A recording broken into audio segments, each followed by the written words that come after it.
Good afternoon. Welcome to the Pacific Region Forum on Business and Management Communication. I'm Rosalie Tung, Professor of International Business and Associate Director of the David Lam Center for International Communication. Our speaker this afternoon is Dr. Peng Zhang, who is an Assistant Professor of Managerial Economics. She received her PhD in Economics from the University of Cambridge in July 2018.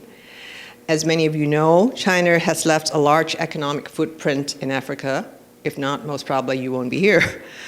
With the extension of China's Belt and Road Initiative to many countries in Africa, China will continue to be a key investor in that continent in the future.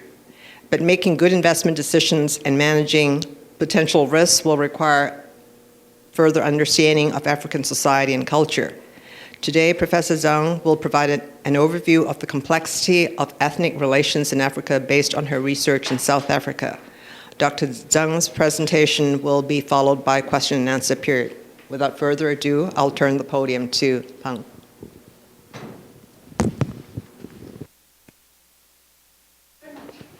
Thank you very much. Hello? Is it working? Thank you very much, Rosalie, and thank you, everyone, for coming to the presentation. It's a talk about ethnic diversity, and I can see a diverse composition of the audience here. So first, a little bit about myself. Why am I interested in this topic? So I was born in China. I lived there for 20 years. And then when I did my PhD, I was interested in African continent.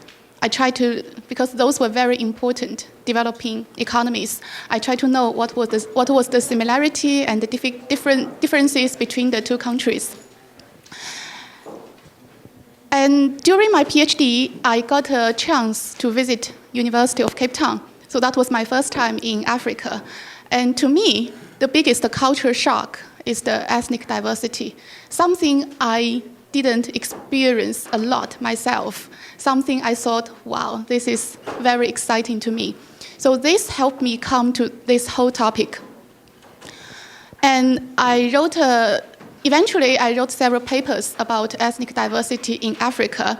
And recently, as you know, we have China's investment in Africa has become a very heated issue, a very popular topic. Especially, as Rosalie mentioned, after the Belt Road Initiative was extended to Africa in 2018, I believe there will be more and more discussions about the topic. So for this particular presentation, I'm going to talk about ethnic diversity, how this affects China's investment in Africa. When we come to the topic, people have a lot of debates, a lot of discussions.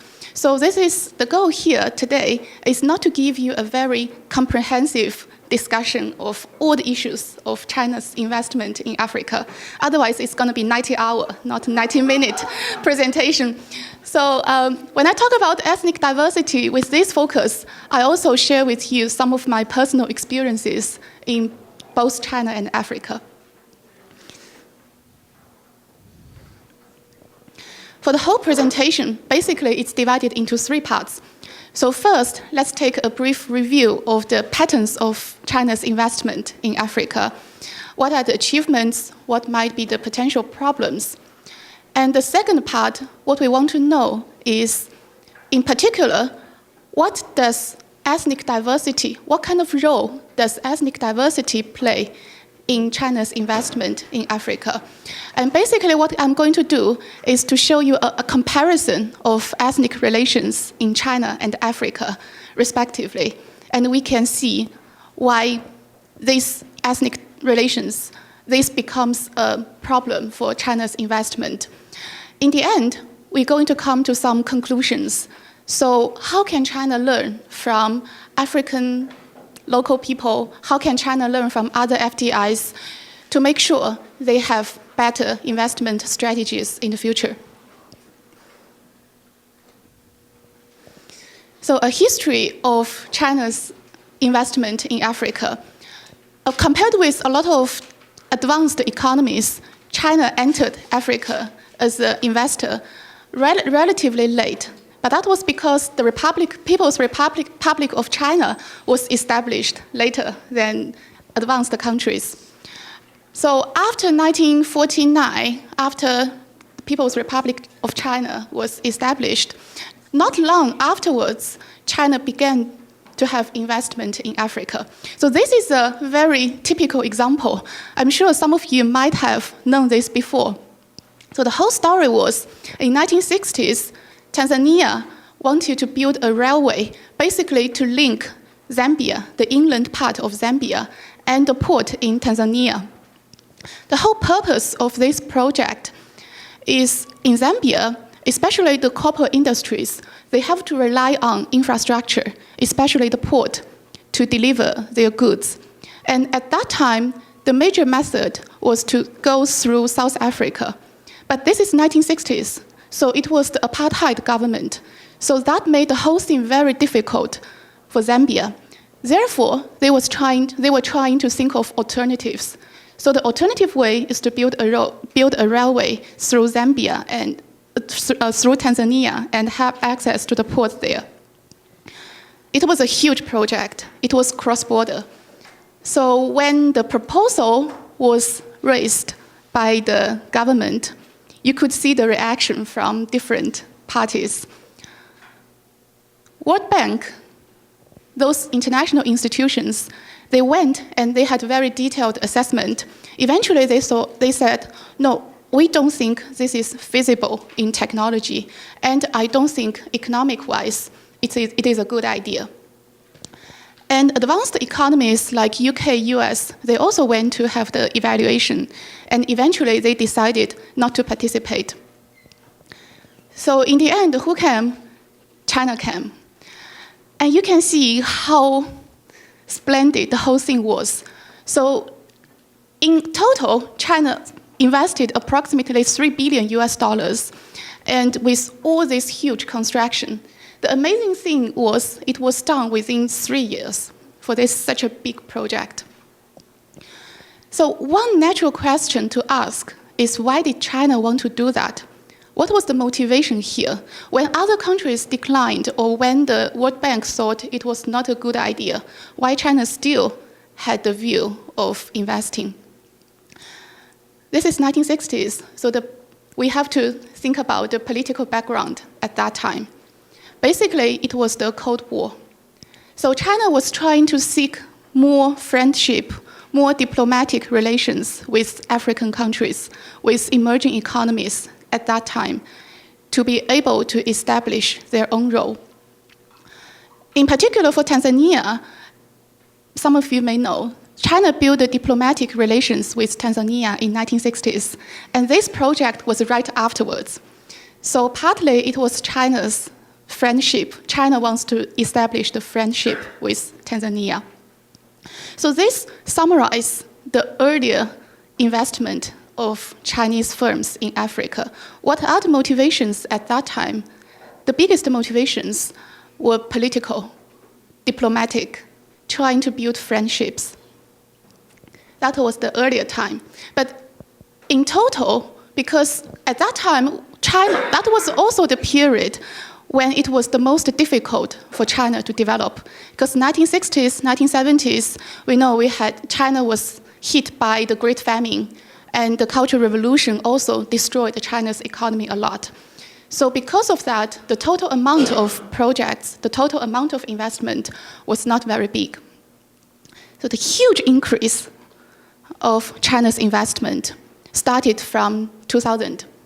So around that time, China had the big policy of going overseas. So Chinese government encouraged firms to have overseas investment. One of the targets was Africa.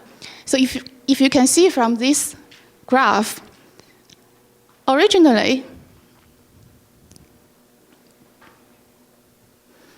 in 2003, the volume of China's FDI in Africa was not big. But eventually, up till 2014, it was $32 billion US.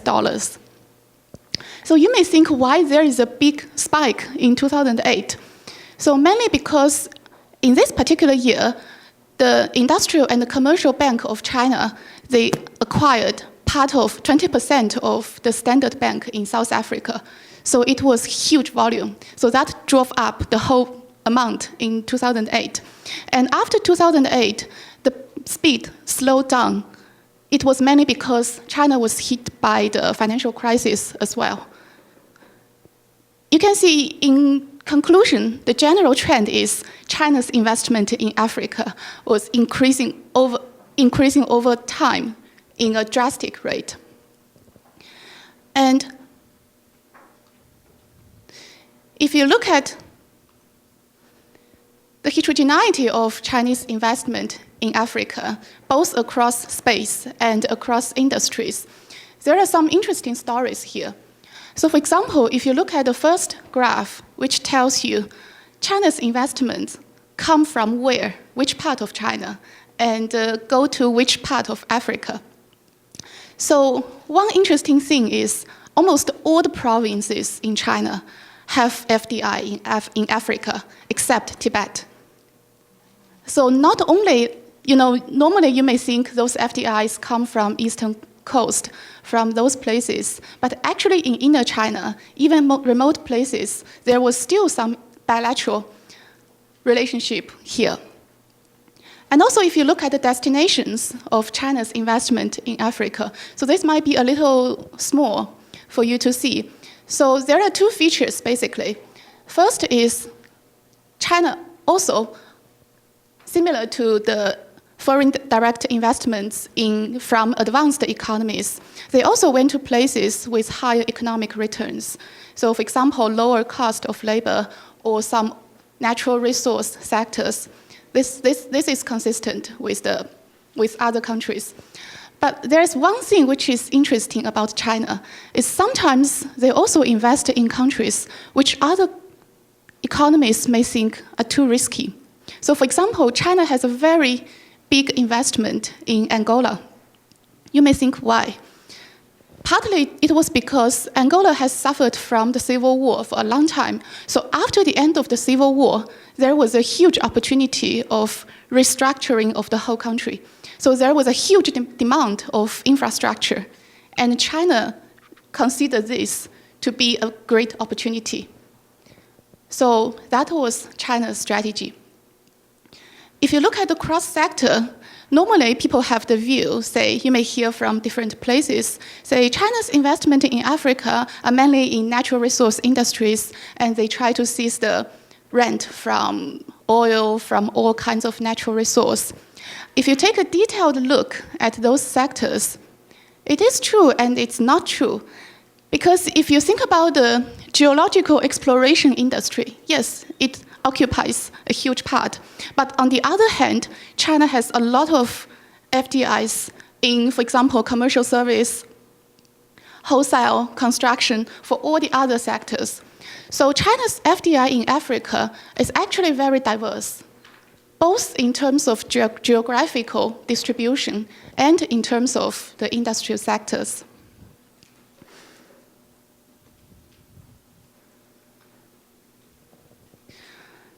So in general, China has invested a lot in Africa. So what are the impacts of those investments? Did they do anything good to the local economy? So those are what has been studied in literature already. And first, China's investment helped build the whole industrial chains in local economy. So in the end, it's not say one specific Chinese firm has specific investment in a specific place. Most of the time, they also build the whole chain. So the most interesting example is China Natural Petroleum Corporation in Sudan. Actually, I knew this story before I went to primary school because my mom was involved in this. So my mom is a civil engineer, and she was in charge of a very small section of the infrastructure investment in this particular project in Sudan. The whole story was China discovered the oil deposit in Sudan. And based on that, they developed the whole industrial sectors, starting from the oil factories till the infrastructure, the pipelines, till the whole transport service. So second is, especially China has invested a lot in infrastructure. And for those particular infrastructure investments, they not only help the economic growth of Africa, but also help the economic redistribution of those countries. So there was some report from World Bank and United Nations saying nowadays the African economy is developing, but the majority of the benefit still occurs in big cities. And there has been some research already showing after China has developed these infrastructure projects, more and more places could benefit from the economic development. The spatial inequality has reduced after that. And the third one is an interesting one. So there has been studies in both sides. So some studies show China's investment in Africa has some positive effect in job creation. So for example, here you can see the figure. Every 1 billion USD of Chinese investment can create around 100K jobs in those countries. But on the other hand, people have the criticism saying, although they create jobs, those are very temporary. Or people say, although they create jobs, those are more like in the low-skilled level. In terms of high-skilled technicians, those occupations, China didn't create enough jobs. We will come back to this job creation later on in the end of the presentation. But here, just to show you, there are a lot of positive sides of China's investment of Africa. Now we come to the problems. Nowadays, this debate has been more and more popular. Say, what is the consequence of China's investment in Africa? When we talk about problems, we can think of many of them. So, for example, recently, there is the debate on debt crisis, even sovereign crisis of African countries. They may not be able to repay the debt. Or recently, there has been debate on the environmental standard of China's factories. So those are all the problems. And because our topic is about ethnic diversity in the end, so let me focus on this particular problem for this presentation. So this graph shows what, that is this year in June, there was a debate from Kenya. So the Kenya court blocked construction of a coal power station. So it was part of China's Belt Road Initiative projects, but it was terminated. And those people were the protesters against this project. And this news is from Financial Times. And when I was reading the news, there was one sentence that caught my eye. That is the second point. It says, local judges claimed that the project owner did not consult local communities. That was one of the reasons. So that drew people's attention to two questions. First is, why didn't China contact local communities? Or on the other hand, why interactions with local communities are very important? And why China ignored the importance of this interaction? This is one question. Second question is, this is Belt Road Initiative project. So China already negotiated, talked with the Kenya government. So why couldn't this solve the problem of local dispute? If this happened in China, if you have negotiated with the government, if the government agrees on that, then you can push the infrastructure project forward. But here, looks like, compared with Chinese government, the Kenyan government plays a different role in dealing with local relationships within the country.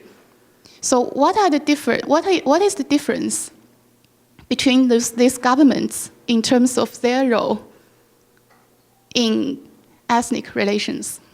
So let's keep these two questions in mind. And you can see those two questions both are related to some of the aspects of ethnic relations in the local level.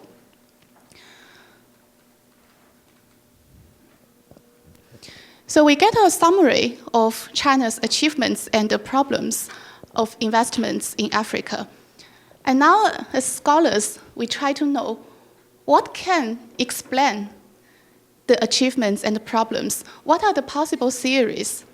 Ideally, we want a theory which can explain both the achievements and the problems. So we want a theory to tell us why China can succeed in investing in Africa, especially in countries with high political risk.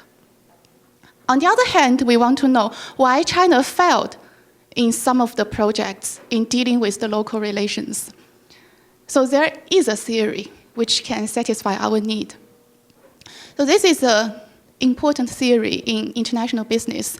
It comes from this paper which is called Transforming Disadvantages into Advantages.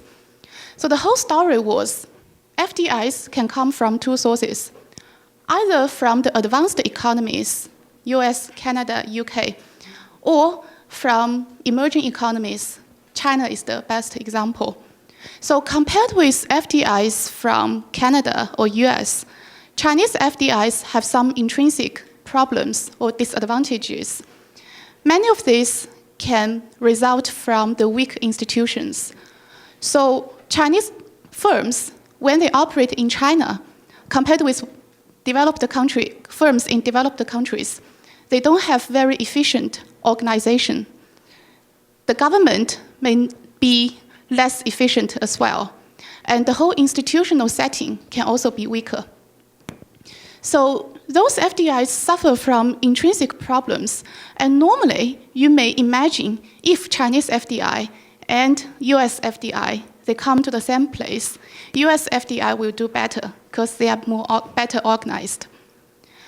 This is kind of true in many settings, but except in one setting. That is the destination of FDI. If they are the emerging economy, then China will have advantage instead of these disadvantages.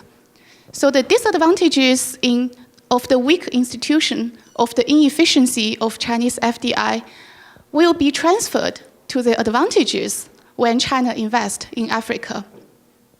Why?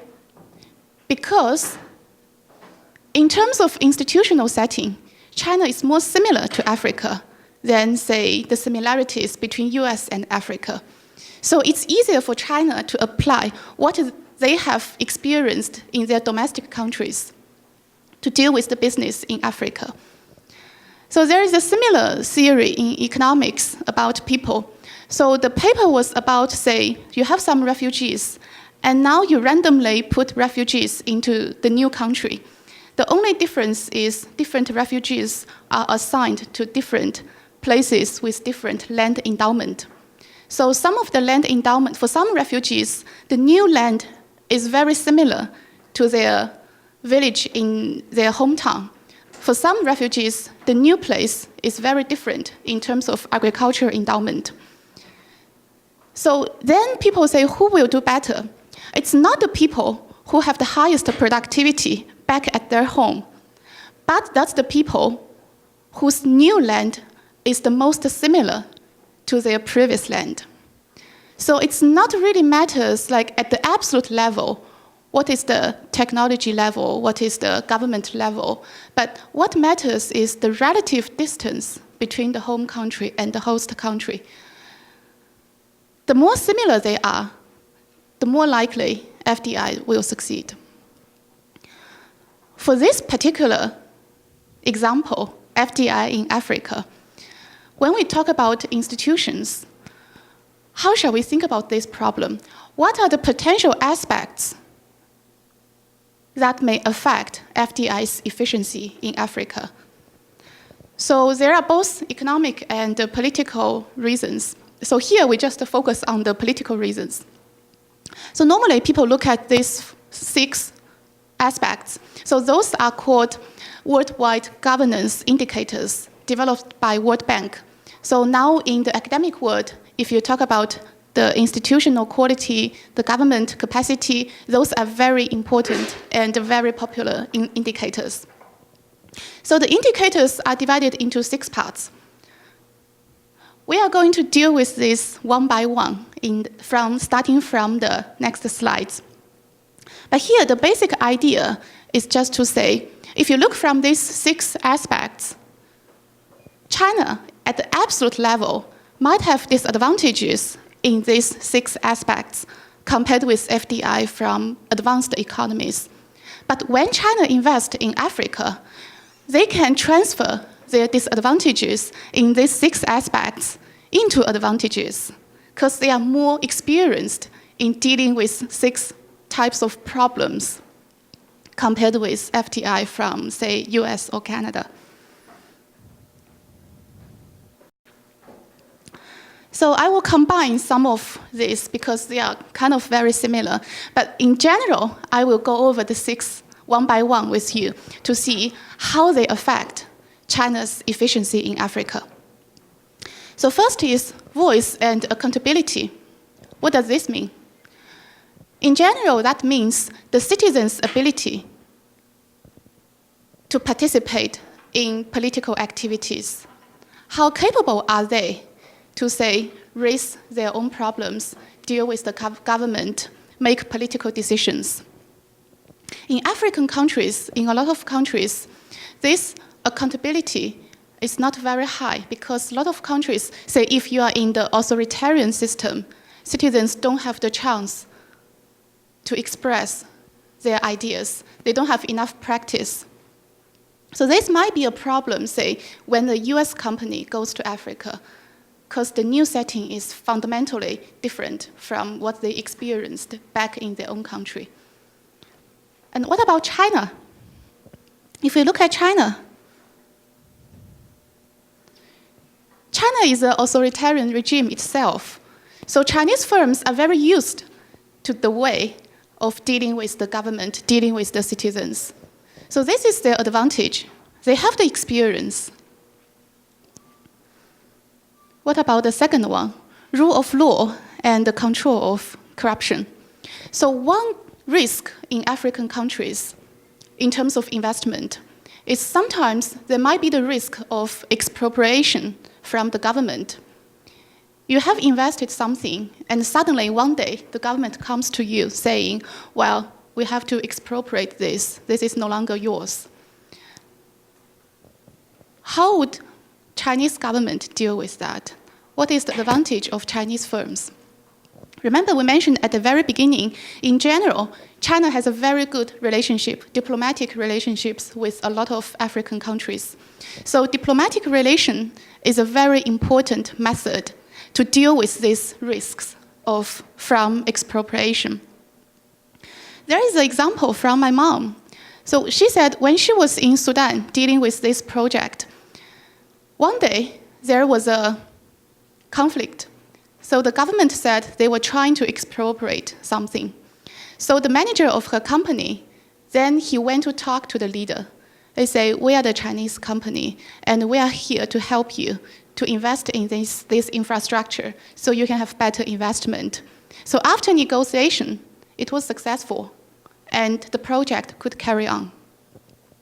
So this tells you China has the ability of dealing with these risks to some extent. Government efficiency and the regulatory quality. This is a topic a lot of people are familiar with. So what are the problems in emerging economies, not only in Africa, but in other emerging economies? That's the bureaucratic process, the red tape, the great pain in getting the license. So if you want to get a business license, because of all the steps you have to encounter, all the inefficiencies, you have to wait for, say, months or years even. That is not familiar to FDIs from developed countries. But for China, China has some advantage because it was what China was like several years ago. So China used to have this bureaucratic system as well. You had to wait for a long time. You had to deal with government officers at different steps.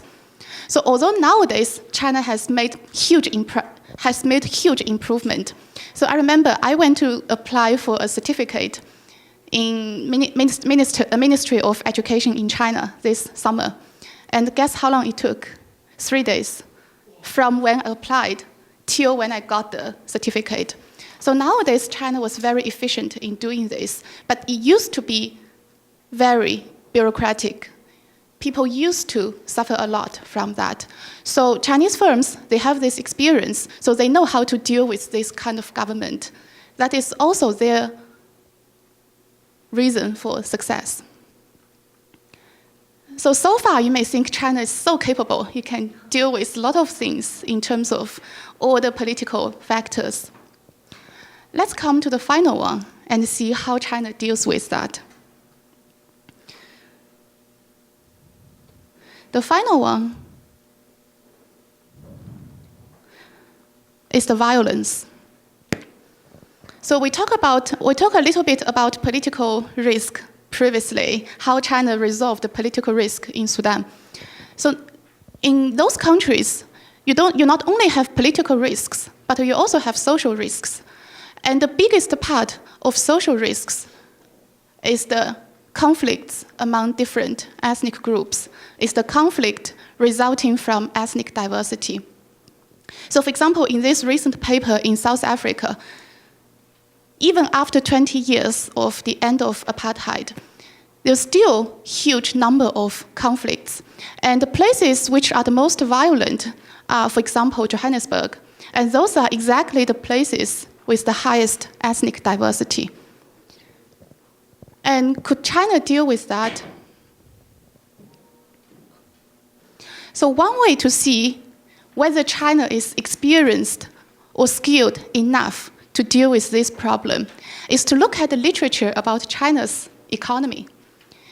If in the literature there are millions of papers telling you ethnic diversity is an important factor of China's economic growth, ethnic diversity plays a huge part in China's business strategies, then you may think China is experienced in ethnic diversity issues. That is a very important part of Chinese society.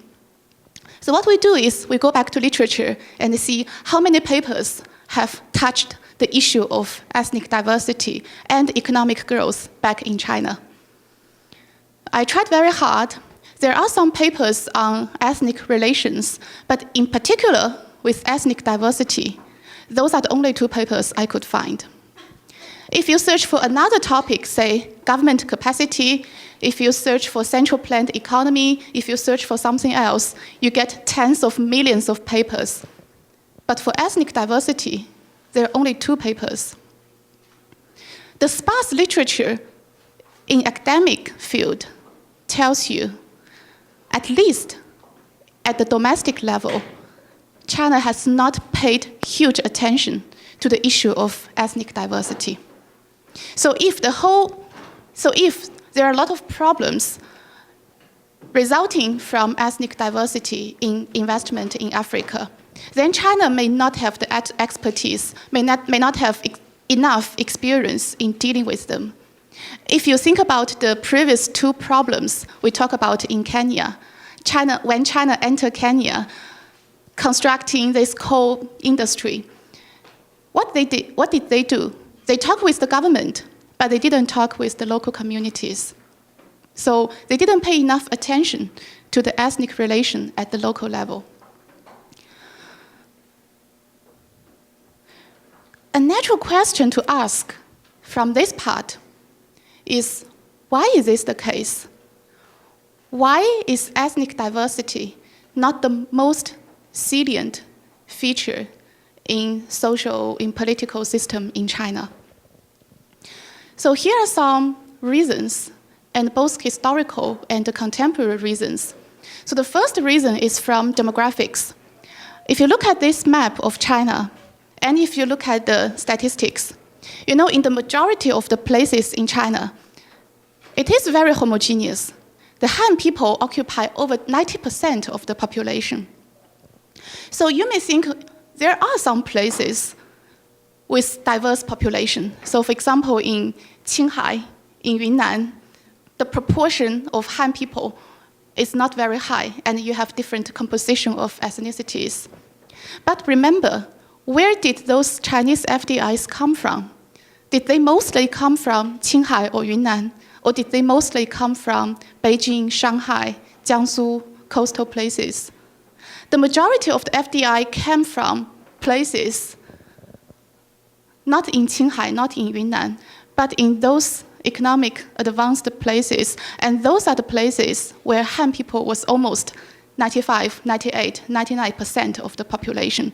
So if you are the firm from those regions, you had no rich experience in dealing with the complexity of ethnic relations.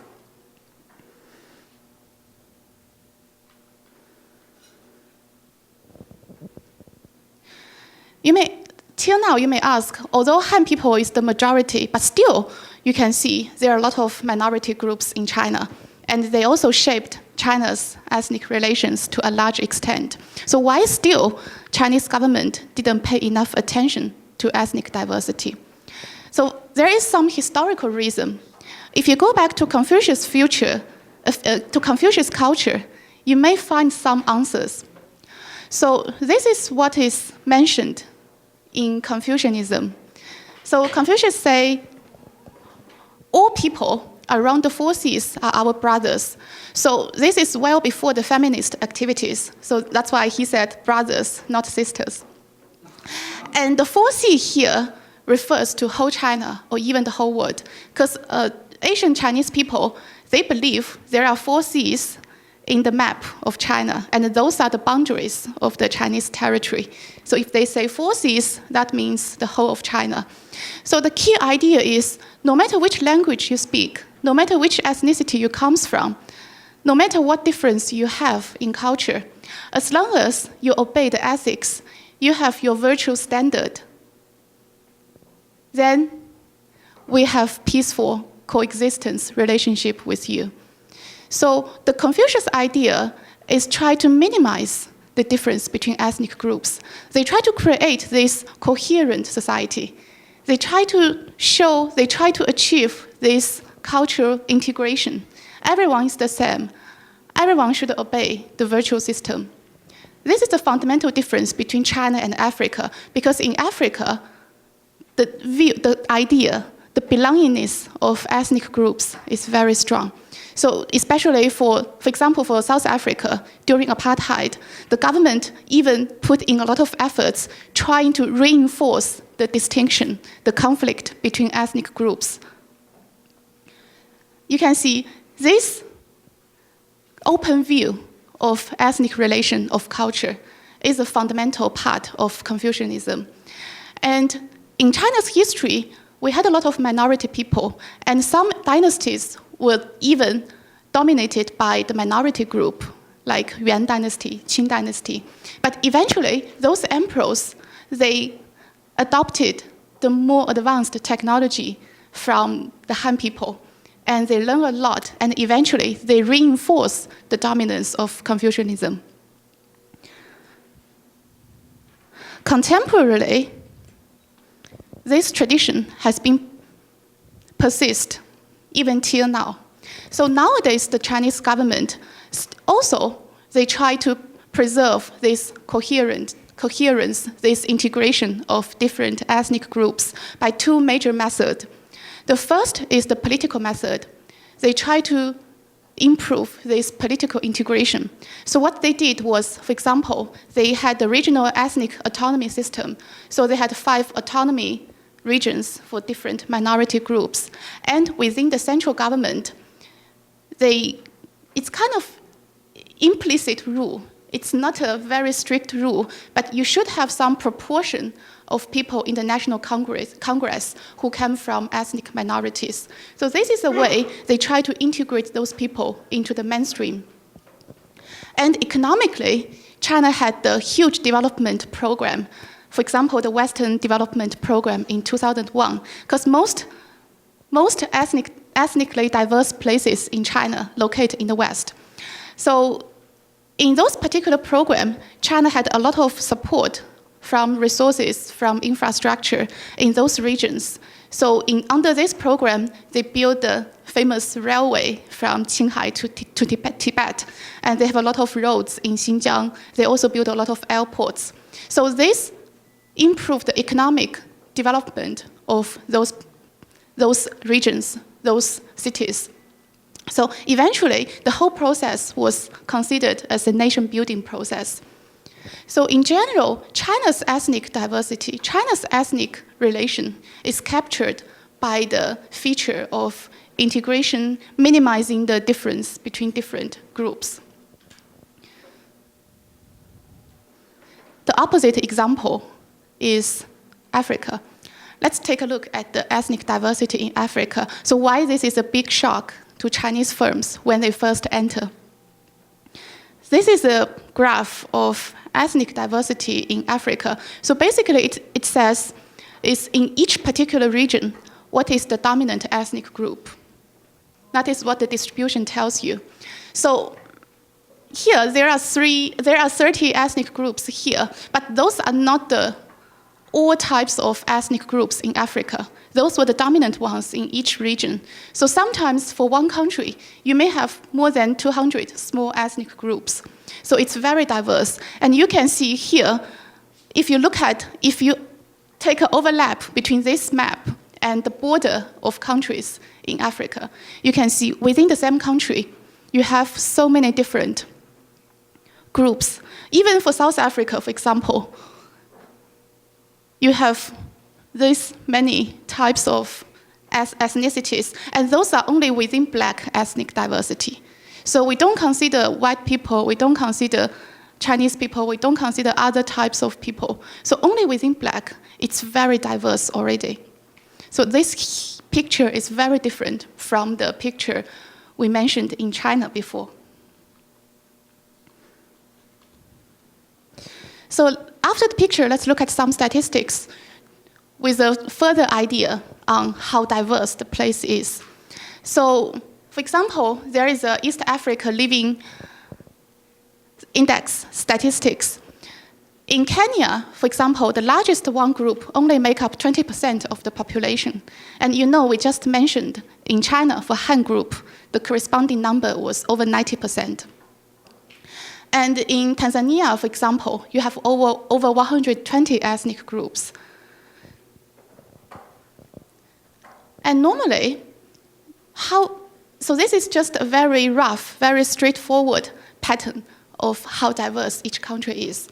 But when you really try to make a comparison between different countries, we need more rigorous index. So this is basically the ethnic diversity index in the literature. It's also the index I've been using throughout my research. So just to tell you quantitatively, how can you measure diversity index? So sometimes if you see the statistics, you can calculate for yourself and see how diverse different places are. So what you do is basically you say, for each particular place, we first look at how many groups there are. So you have 100 people in total. Say you have two groups, and one group has 20 people, one group has 80 people, and then you know one group has 20% of the population. One group has 80% of the population. So eventually, you use 1 minus 20% square minus 80% square. This is the index. So why we construct index in this way? So you can verify yourself. In this way, we can make sure the larger index indicates a higher level of diversity.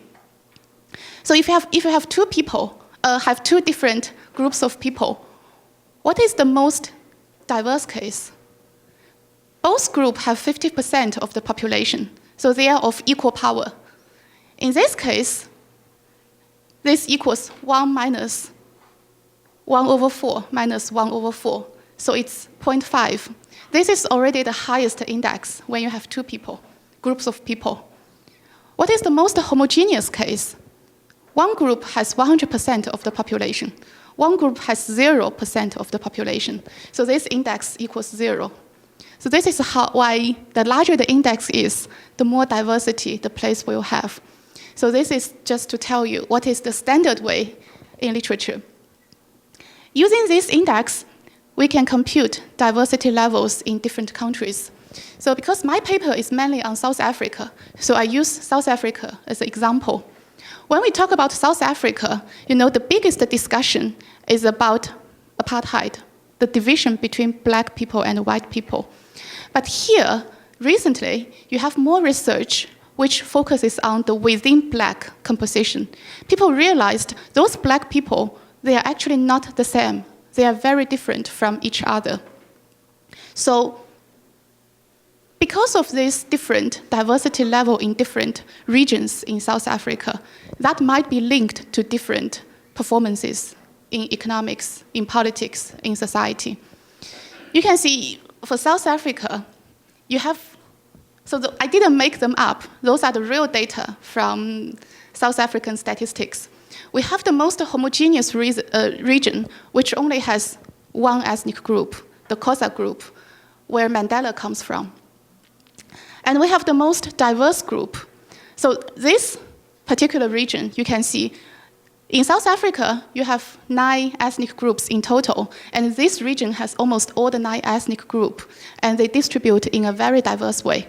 So even within the same country, in South Africa, the country where black people were treated as homogeneous group for a long time, you can still see such a big difference in diversity. To give you a more overall idea about diversity. So I computed the diversity index in 2001 census data across the whole South Africa. So some interesting thing here, for example, you can see the highest diversity index is 0.8, which is really, really big, because the largest you can get is 1. And where are those groups, those regions? So mostly you can see those are places nowadays around Johannesburg. And Cape Town, on the other hand, it's also a very important city in South Africa, but it's very homogeneous. So actually, both Cape Town and Johannesburg, they are the economic hubs, but they behave differently in terms of ethnic diversity.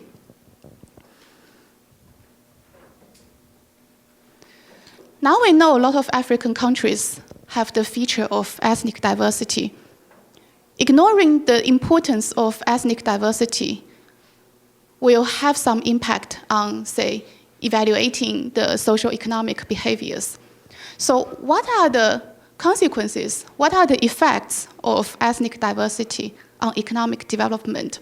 So there is a very good review paper here, Ethnic Diversity and Economic Performance in Journal of Economic Literature. This tells you a comprehensive pattern of the relationship between diversity and economic development. So in general, ethnic diversity has a negative effect on economic development. So a lot of scholars, especially scholars specializing in Africa, they treat ethnic diversity as one of the major reasons of slow economic growth. And why is diversity harmful? The most important story here is because if the local government wants to provide public goods, they need to communicate, coordinate between different groups. So if the groups are very homogeneous, then it's easy. But if the groups are very diverse, it's really hard for the government to reach the consensus between different groups. So in the end, they couldn't push forward the investment of public goods. Another reason is, normally, if you think the government fails, okay, don't worry. There is also local communities. You can have collective action. Small group of people, they can work together to provide the public goods instead. But then what's the problem? We know from economics that public goods raises free rider problem. Because you don't have to pay to get the public goods. People have no incentive to pay, and they have the incentive to take the free ride. Let others pay, and you enjoy the benefit. One of the most efficient solutions to free rider problem is to have sanctions.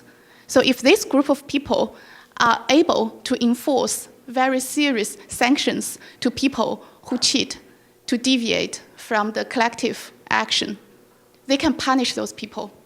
But if the group is very diverse, one single group has no enough power to punish the whole population. And also at the very micro level and the firm level. So this is an interesting study about workers' productivity in Kenya. So basically what the author did was they look at the production line. You have in Kenya flour industry, you have the upstream worker and you have the downstream worker. So the upstream worker should provide some materials for the downstream worker to work on. And the author finds that if the upstream worker and the downstream worker come from the same ethnicity, the downstream worker will have the highest efficiency. So this tells you how ethnic relations affect the collaboration at the firm level. Because ethnic diversity in general is a negative factor for economic growth, so what we need to do is to think about solutions. This is also the problem faced by China when they invest in Africa. Now they realized ethnic diversity is an important factor. They have to take actions. But for Chinese firms, we know, back in China, they had no rich experience in how to deal with ethnic relations. They had no experience themselves.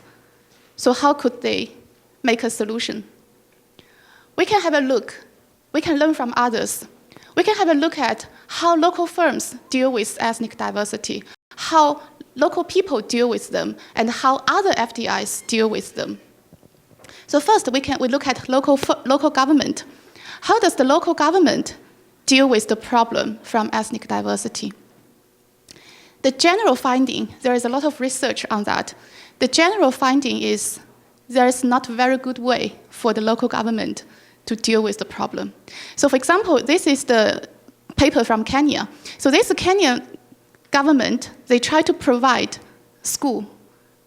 They try to build some schools for local people. So school is also part of public goods.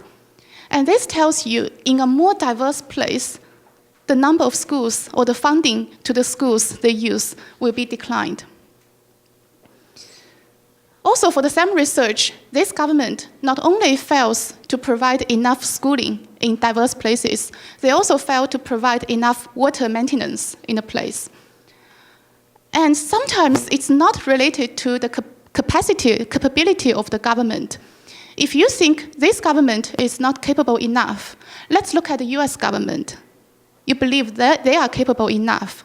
But if you look at US, even in the United States, with the government, with the strong local government, you also find there is underinvestment in more ethnically diverse places. So it looks like for the local government itself, it's very difficult to solve this problem. And what about local private sector? This is also part of the research of my research in South Africa. So what we did was we realized at the public investment level, at the government level, it was very hard to invest more in ethnic diversity places. So what about people? What about individuals? What about private sectors? So what we did was we looked at the individuals in different places with different diversity level. So what we find is ethnic diversity for individuals actually creates some incentive to do better. So the whole idea was, in a more homogeneous place, you can have a lot of network from people in your group. So eventually, you can rely on the network to look for jobs, to do something. So that means people don't have enough incentive to invest more to themselves, to have higher education, to invest more in human capital. But if you go to a more diverse place, you don't have such a big group. You don't have such a big network to rely on. What you can do is to work hard, to rely on yourself, to invest more in human capital. So we did find that controlling for all the confounders, we find in a more diverse place, actually local people, although they have less access to schooling, but they have more incentive to go to school. They have less dropout from school, and they are more likely to finish college education. And eventually, when those people come to the job market, they have some advantage over people from more homogeneous place. So ethnic diversity creates some incentive to people to rely on themselves, to work hard. So this is some good news from the private, from the individual level on how to deal with ethnic diversity. You can see from this graph, for example, as the diversity level increases, the rate of unemployment also decreases. So this is, in general, good news in the private sector. What about other FDIs? How did other FDI solve the problem of ethnic diversity? So evidence on FDI and ethnic diversity is much more mixed compared with the previous two solutions. So in the first paper, the authors look at the ethnic diversity and FDI all over the world, and the result is still negative. So similar to the local government, it seems hard for FDI to provide more investment, to create more opportunities to ethnically diverse places. But a slightly good news is from Africa. If you only look at Africa in particular, instead of all the countries in the world, you can see this negative pattern is mitigated. So in this particular research, they look at 40 African countries. Still, there is the negative correlation between diversity and FDI, but this is not statistically significant.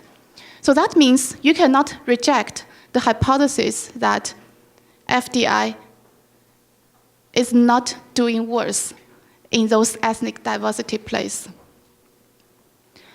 And this strong evidence of negative correlation only work at a particular level of FDI, at a very low level of FDI. So it's very interesting. So the author disentangled this FDI into different levels, starting from the lowest level till the highest level with very detailed categories. But the negative relation is only significant in one particular level.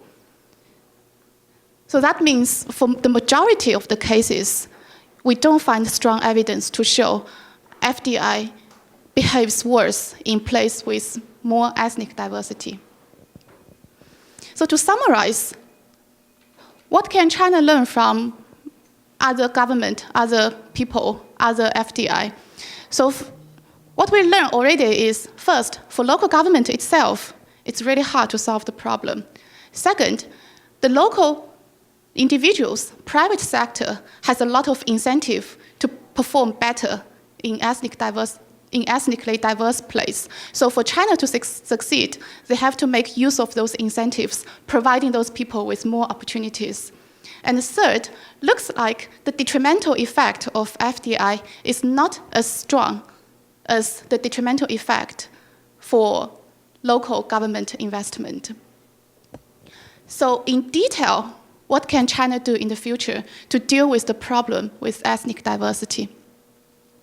So first, we know already that for a long time, the Chinese strategy, the Chinese model is to have the top-down process. So when they go to Africa, the Chinese government represents the interest of Chinese firms, and they negotiate with the government itself. So everything occurs at the government level first. It's not like in the bottom-up, say, firms make decisions. Firms interact with the local communities. No, this is from the top level. And also, nowadays, you have Belt Road Initiative, but Belt Road Initiative is also the top-down process. It's also at the government, at the country level. China forms a good relation with a Belt Road Initiative country, but it's not with the local community directly. So, of course, for China, you should not abandon the top-down process completely, because as we mentioned, this is China's big advantage in dealing with African countries. This top-down process has been very useful, both domestically and in Africa. So China can use a lot of experience in the domestic market about the top-down process to deal with investment in Africa. But on the other hand, there should be more involvement from the bottom-up level. There should be more involvement with the local community. This is the big picture. And in details, how to do that. So first is, I think China can spend more time gathering more information on local ethnic relations, because China entered the country and they don't have rich knowledge or experience on the complexity of ethnic relations in that particular country. So what they can do is to rely on local firms, gather more information from local government. And also, I think one important group is the ethnic Chinese in those African countries. So I have a friend in Cape Town who is studying archaeology in University of Cape Town. And he happens to know a lot of Chinese people. And then he said, at some time, whenever you have Chinese firms who want to do business, or some of them contact him saying, could you introduce me to some of the Chinese people here? I want to know more about the local environment, the local setting. And those local Chinese ethnic groups, they have more knowledge, they have more idea on the ethnic relations. So they will provide a lot of useful advice to the incoming Chinese investors. So this is already happening in Africa. And the second is, I think there should be more trust between Chinese investors and the local communities. So a lot of the problem with ethnic diversity comes from the fact that the trust level between different groups is very limited. So if the local people even don't trust Chinese FDIs, how can they help Chinese firms to succeed? On the other hand, if Chinese people don't trust local communities, how can they know what can benefit local people? What are the real demand from local people? So in terms of that, again, Chinese people in Africa, ethnic Chinese people in Africa, can play a very important role. So this is actually one of Rosalind's research on diasporas. So they are deeply embedded in the local economy. So those Chinese people have been there for a long time, and they have a lot of trust level with the local people. It's like my friend doing archaeology. A lot of local people trust him a lot. So those diasporas, they can behave like a building bridge between Chinese investors and the local communities, and the local communities. And also, in terms of investment and job creation, so we know already in the private sector, people have incentive to invest in more human capital. But at the government level, the local government is not investing enough on schooling, on education. So it's important for Chinese FDI to do more job training and technology transfer over the local people. So this has been happening to some extent. So for example, there's one story about the Mombasa-Nairobi Railway in Kenya. And in this whole process, in this whole project, China managed to train around 3,000 technicians, mechanics, engineers. So they are not low-skilled people. Those are at the semi-skilled, high-skilled level occupations. So they train the local people to be technicians, to be engineers, which are beneficial to their future career. So in general, this is the whole pattern I would like to share you about China's investment in Africa and how ethnic diversity can play a role in that. So, any question?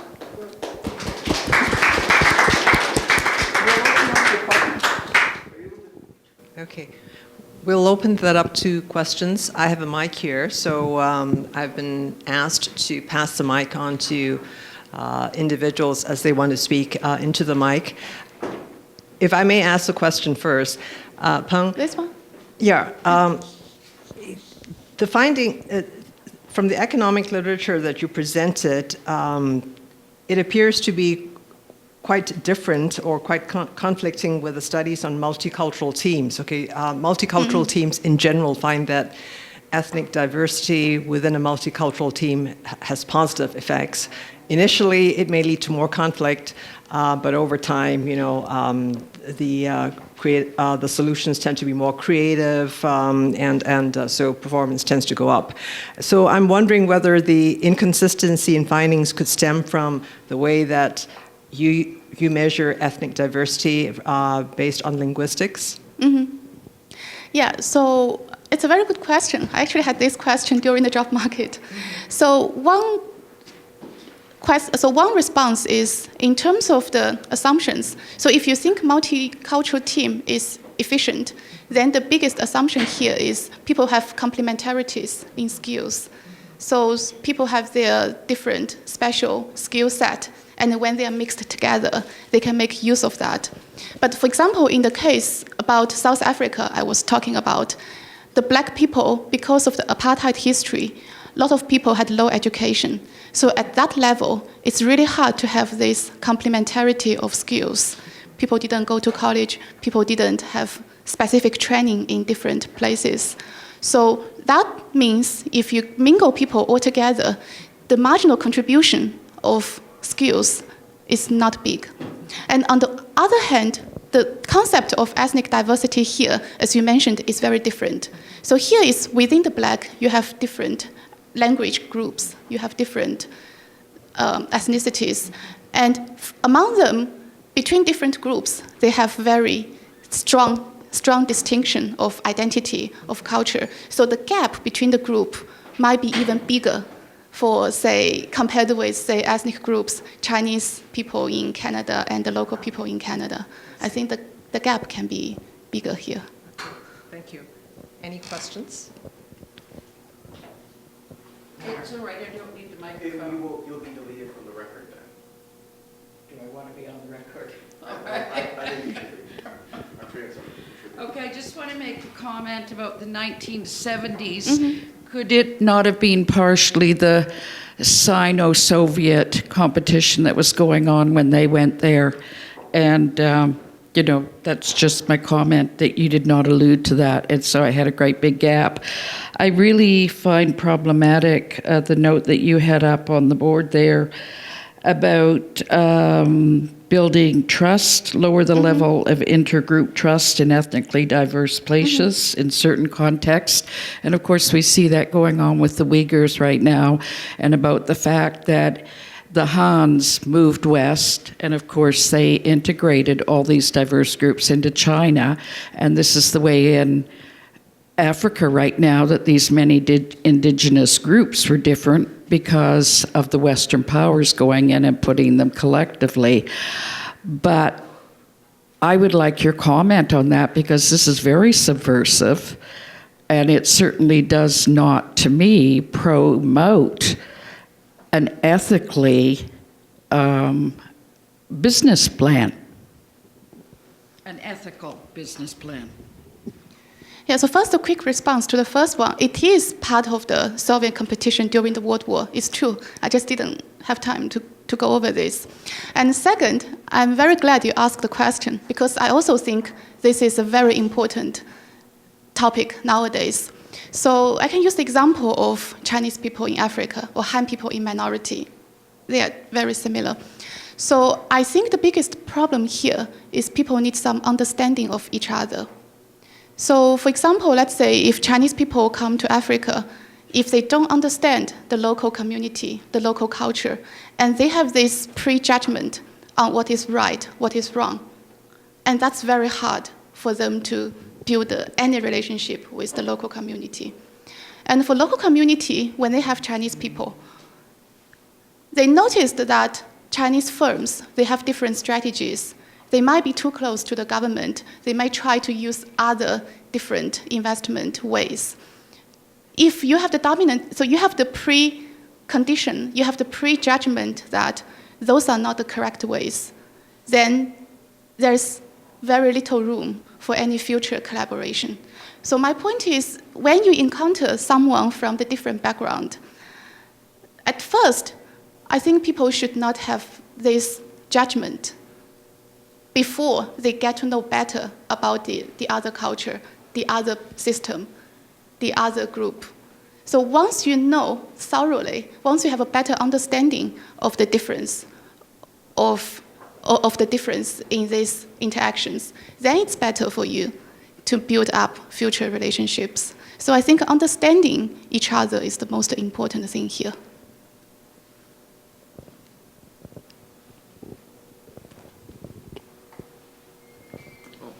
Thank you.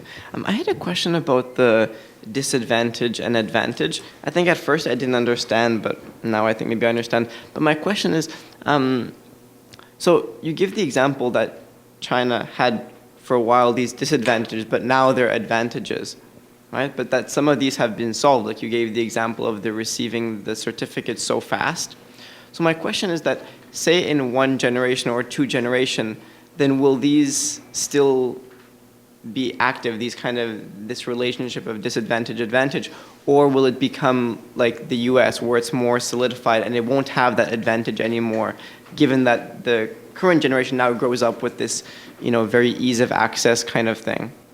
So first, the disadvantage and advantage is for the same country in different settings, not the same country over time. So for example, here it means, Chinese firms, they had to encounter some bureaucratic process when they deal with Chinese government.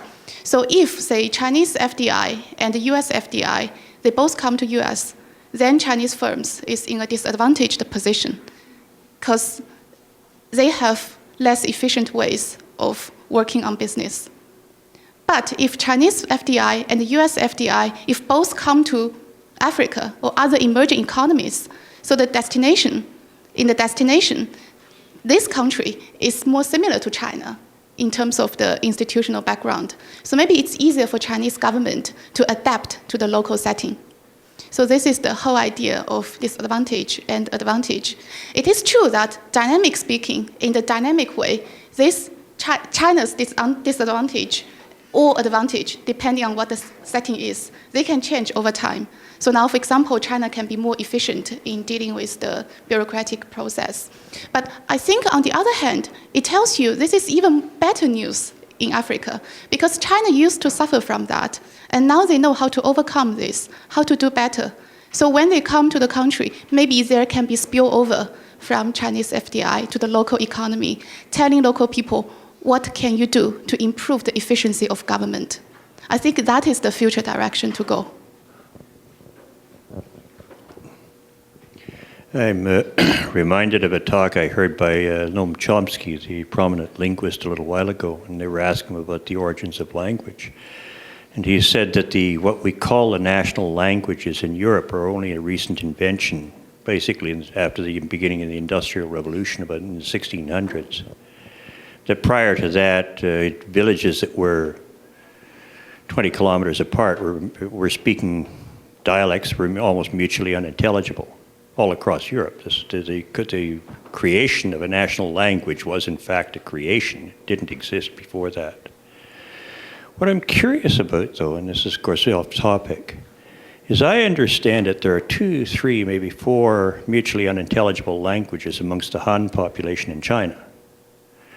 And what the unifying factor is of course a script that doesn't depend on phonemes. Mm-hmm. I guess the Mandarin language. But how many large scale, mutually unintelligible languages are there in the Han population? I think it's a question related to, for example, the local dialect, that kind of thing. I think it's a huge scale, and it's a very detailed distinction. So like in my hometown, we are municipal. That? Yeah, we have is Nantong in Jiangsu province. Where? Jiangsu province, very close to Shanghai, in the east coast. So in my hometown, we have a small city, and we have 6 counties, and all the 7 places have different dialects. Are they mutually intelligible? Some are closer to the other. Okay. Yeah, so it is true. But on the other hand, nowadays, in the educational system, Mandarin is the most important language. So I guess the key thing here, the difference between China and Africa, is China wouldn't feel this distinction to be an important factor. That's all since 1949. It's, That's all since 1949. Yes, yes. Hi. Thank you for the presentation. It was very thought-provoking. I have a question. I was thinking a little bit about ethnic diversity, and at least from my perspective and what I see in developed nations, the most economically advanced places and the hubs of innovation and scientific progress are the most ethnically diverse. So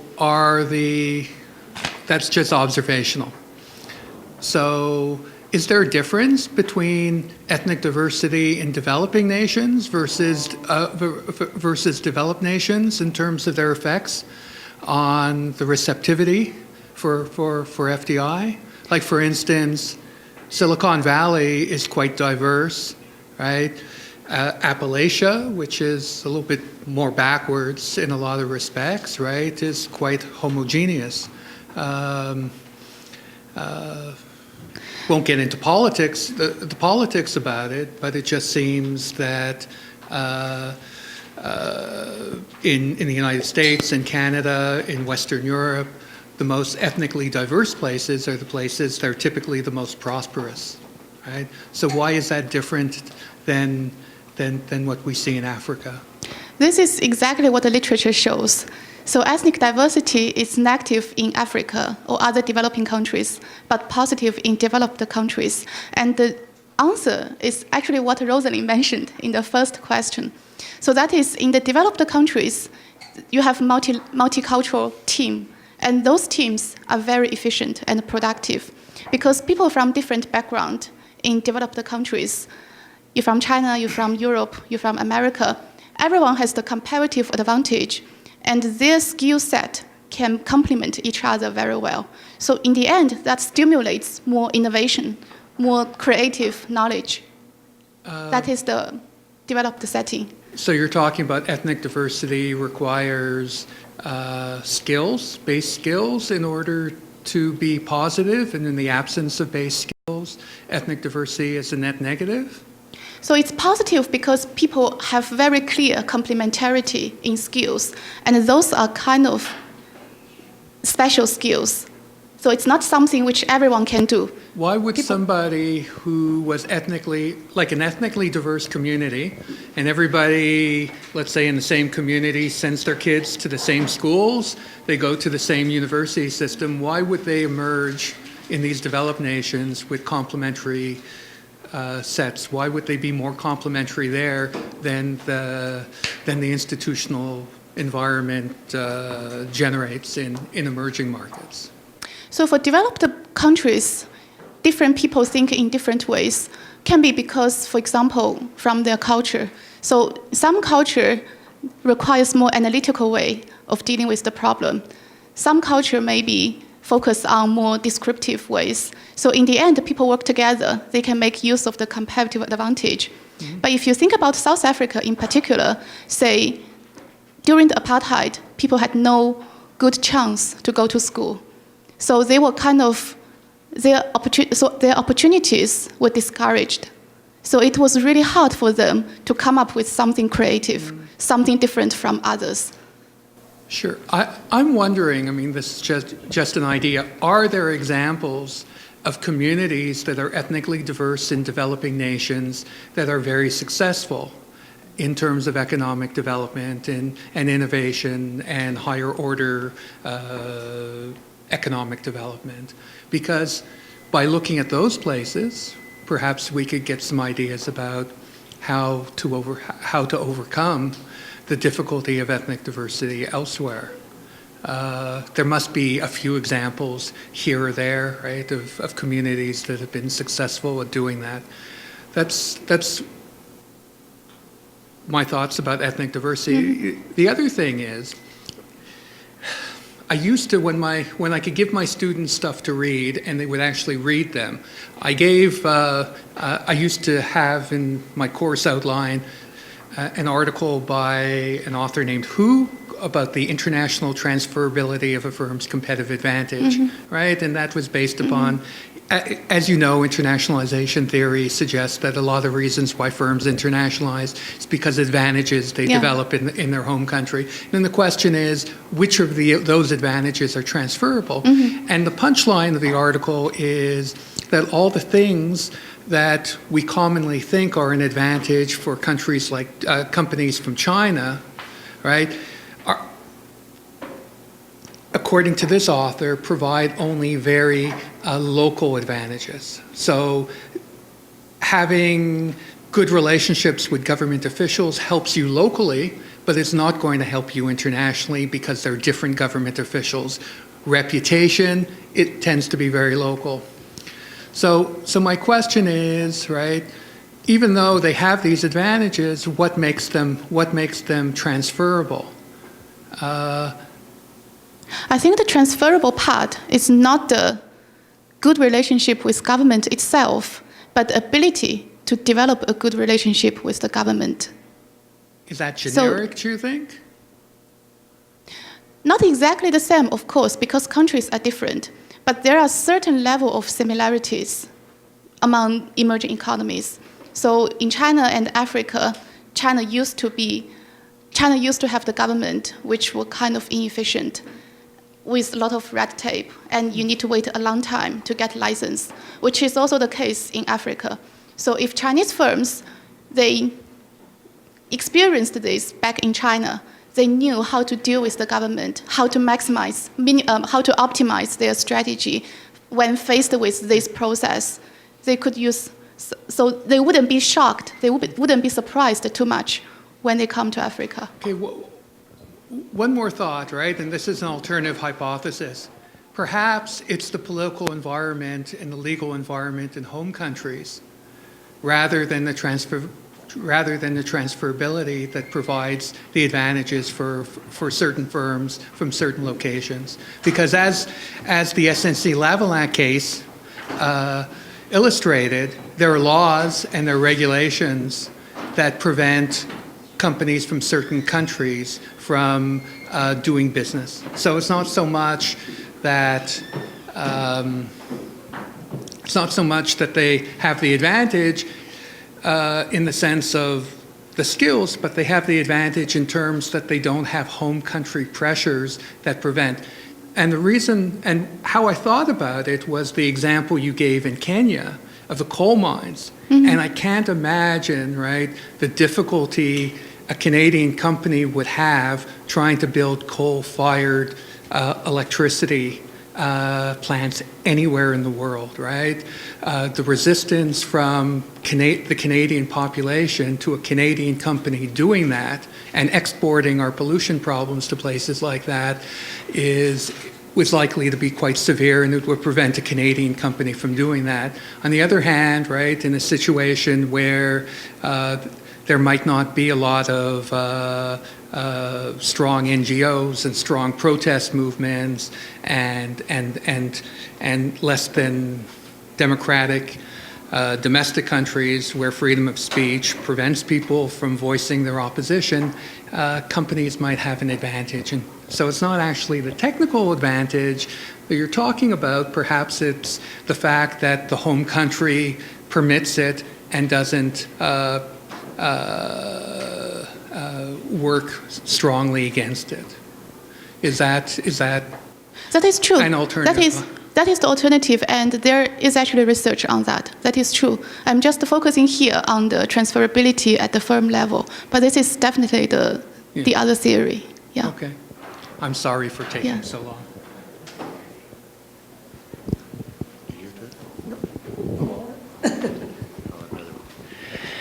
That demonstration we saw a picture of in Kenya, seems a little odd to me.